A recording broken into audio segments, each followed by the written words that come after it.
Okay, we're talking about the standard normal distribution. The standard normal distribution has a mean of 0 and a standard deviation of 1. All of the data values in this distribution are their own z-scores. The area under the curve here, the probability density function, would be 1 or 100%.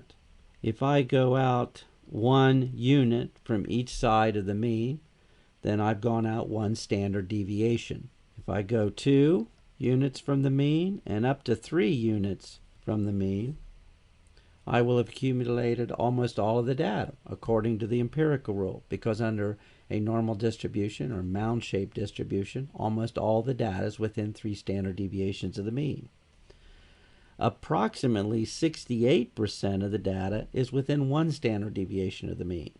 So the area under the density function above the interval here from -1 to 1 should be approximately 68%. Now, to actually calculate that value from the standard normal table, the standard normal table gives us the area from 0, or the location of the mean, out to any z-value, any positive z-value.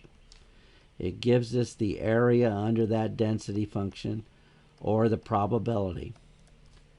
Now, what we would like to do to verify the empirical rule using the table for the 68%, empirical rule says that approximately 68% of the data is within 1 standard deviation of the mean. So I'm looking at the interval from -1 to 1. So I want to go to the table and I want to calculate the area from 0 out to 1, because again the table only goes from 0 out to positive z. So I want to find this area or probability.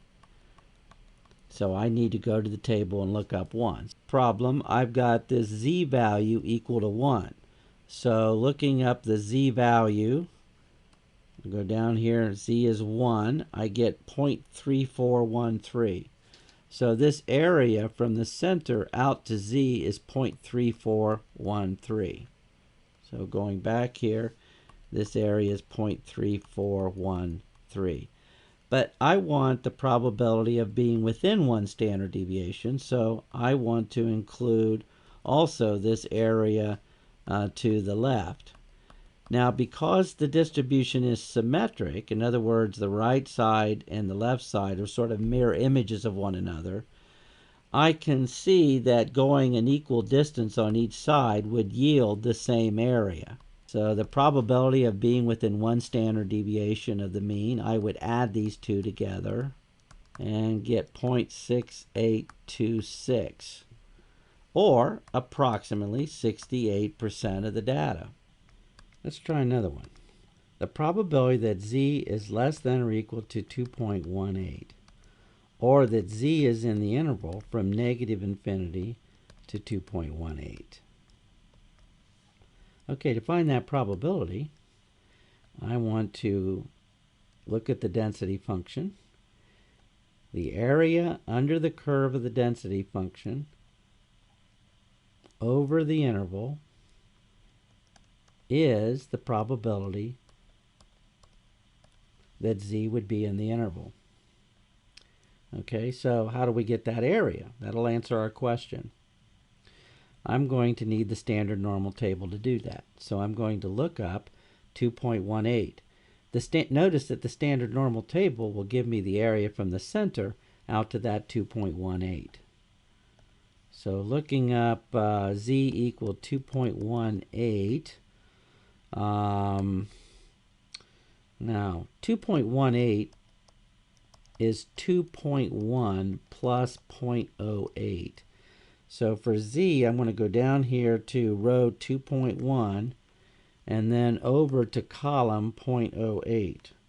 So looking along row 2.1 and then over to column 0.08, I see 0.4854. So going back here, standard normal goes from 0 out to my z value. So this part of it is given by the table 0.4854. Well, that's not all. I've got to get the piece to the left of that.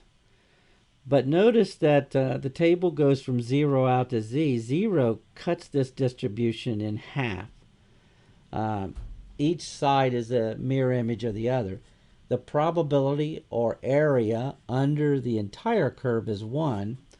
So the area to the left of that line, in other words, this whole shaded area, must be 0.5.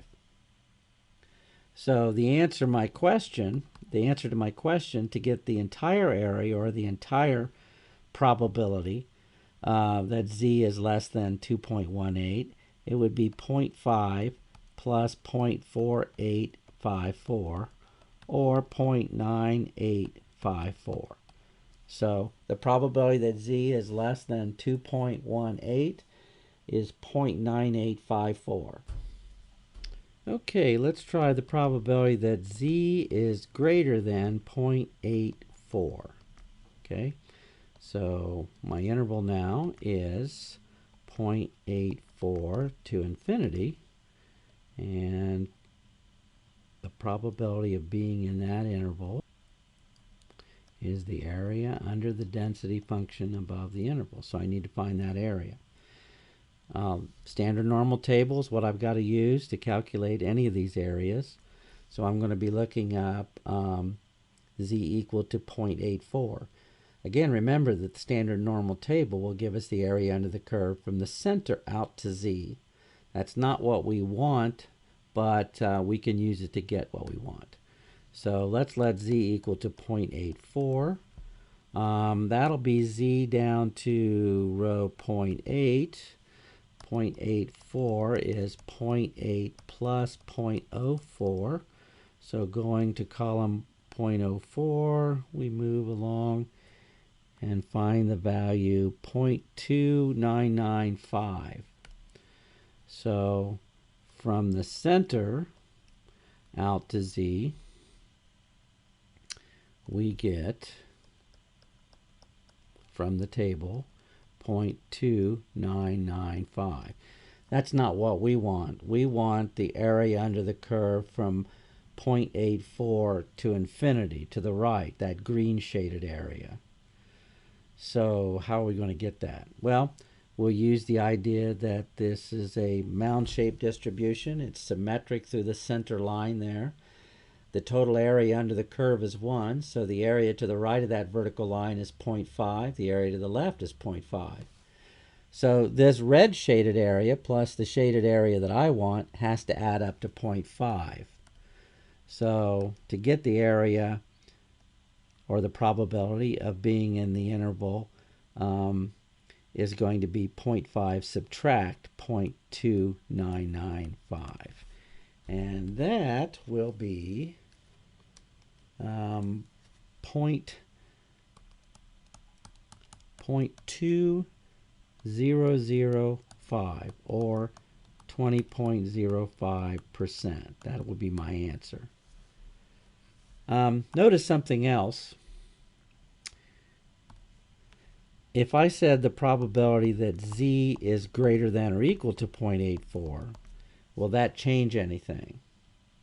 The only thing that changes is it adds a point into the interval. So up here I would put a blue bracket indicating I'm going from 0.84 forward.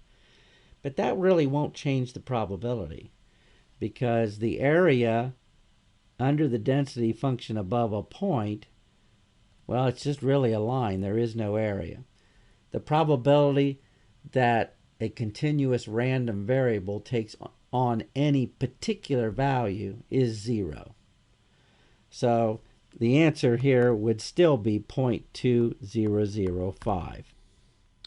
Okay, let's find the probability that z is less than or equal to negative 1.75, or is in the interval from negative infinity to negative 1.75.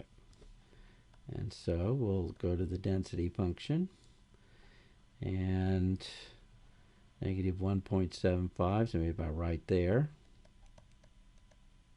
And my interval starts there and then goes down to negative infinity. And I want the probability of being in that interval, so I'm looking for that area. Now, what I'm going to have to end up doing, the table only has positive z-values. So I'm going to have to look up a positive 1.75.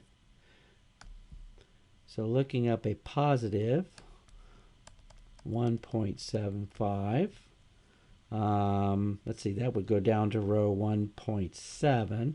1.75 is equal to 1.7 plus 0.05. So I'm in column 0.05, so moving across there, I have 0.4599. 4599. So let's go back.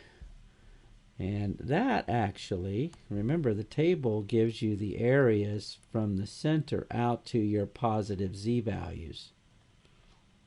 So looking up the 1.75, I found this area, and that would be the 0.4599. Now, how am I going to get the area I want? Well, again, the distribution is symmetric, and cutting it right down the center there, I know that the entire left side is 0.5.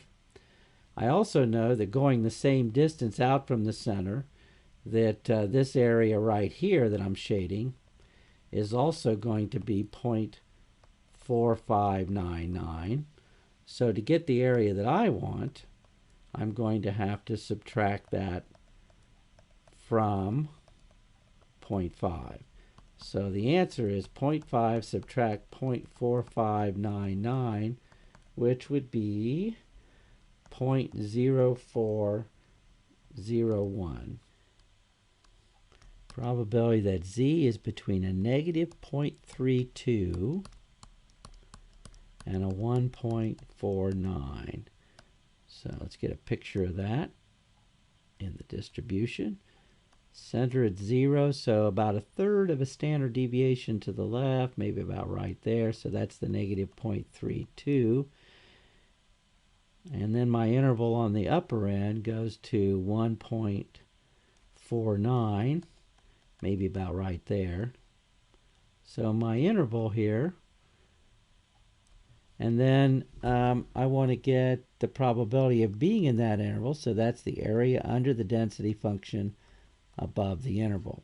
Now I know when I go to the standard normal table, I can only look up positive values. But because of symmetry, if I look up the positive 0.32, I would get the area to the right, which is going to be the same as the area to the left, because 0.32 is the same distance to the right as negative 0.32 is to the left. So if I go and look up 0.32 in the table, so I have a 0.3 plus 0.02, so 0.32 would be a 0.1255.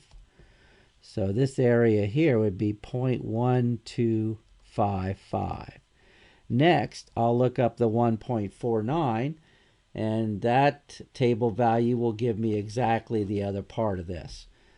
Because again, the table measures out from 0 to the positive z value. So I want to go to 1.49, which is 1.4 plus 0.09. So looking across there all the way to the end, I get 0.4319. So 0.4319 will be this other part here. And then my probability would be, I would just add the two parts together to get the total area, or the total probability.